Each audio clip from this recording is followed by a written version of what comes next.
ओम नमो भगवते वासुदेवाय। जय श्री कृष्ण। माताओं बहनों दोस्तों मित्रों, आइए सुनते हैं जया एकादशी की संपूर्ण व्रत कथा। आपसे निवेदन है चैनल को सब्सक्राइब करके वीडियो को लाइक जरूर करें।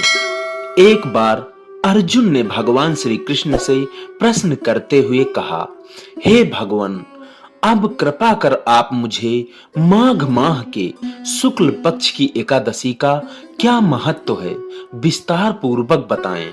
माघ शुक्ल पक्ष की एकादशी में किस देवता की पूजा करनी चाहिए तथा इस एकादशी व्रत की कथा क्या है, उसके करने से किस फल की प्राप्ति होती है, शीघ्र ही बताइए।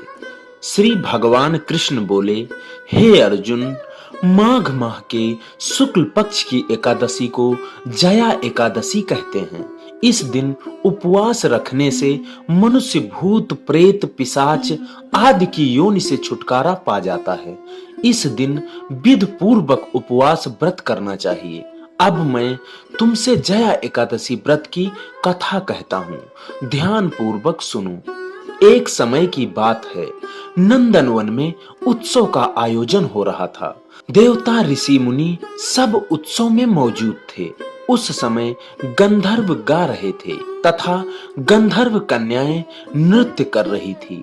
इन्हीं गंधर्वों में एक माल्यवान नाम का गंधर्व भी था, जो बहुत सुरीला गाता था।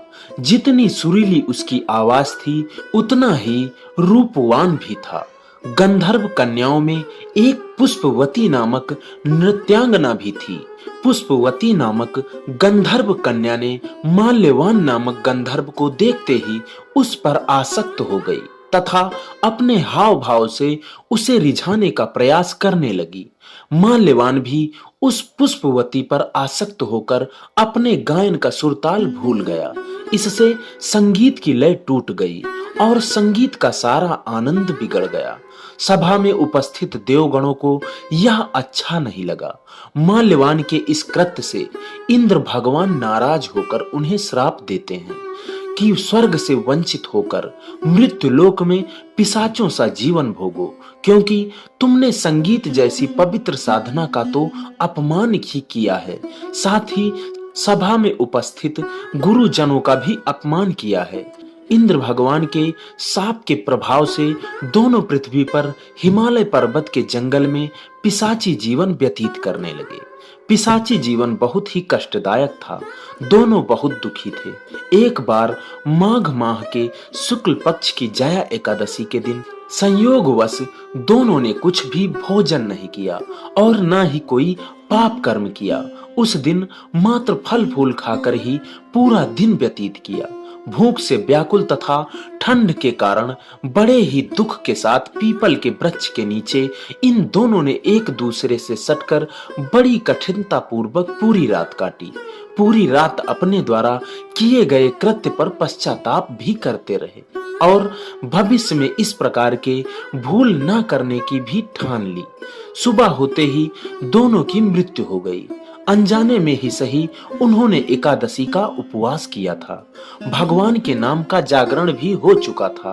परिणाम स्वरूप प्रभु की कृपा से इनकी पिशाच योनि से मुक्ति हो गई और पुनः अपनी अत्यंत सुंदर अप्सरा और गंधर्व की देह धारण करके तथा सुंदर वस्त्रों तथा आभूषणों से अलंकृत होकर दोनों स्वर्गलोक चले गए।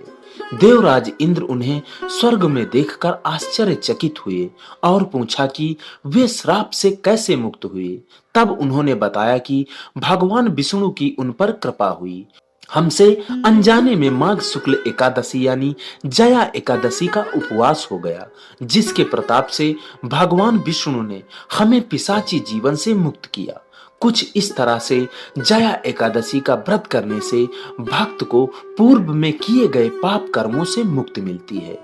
तो दोस्तों मित्रों, माताओं बहनों, आशा करता हूं आपको कथा पसंद जरूर आई होगी। आप भी अगर भगवान विष्णु की भक्त हैं तो वीडियो को लाइक और चैनल को सब्सक्राइब जरूर करें। कमेंट में हमें जरूर बताएं आपको यह कथा कैसी लगी। इसी के साथ विदा लेते हैं, मिलते हैं अगली वीडियो में। तब तक के लिए नमस्कार। जय श्री कृष्ण।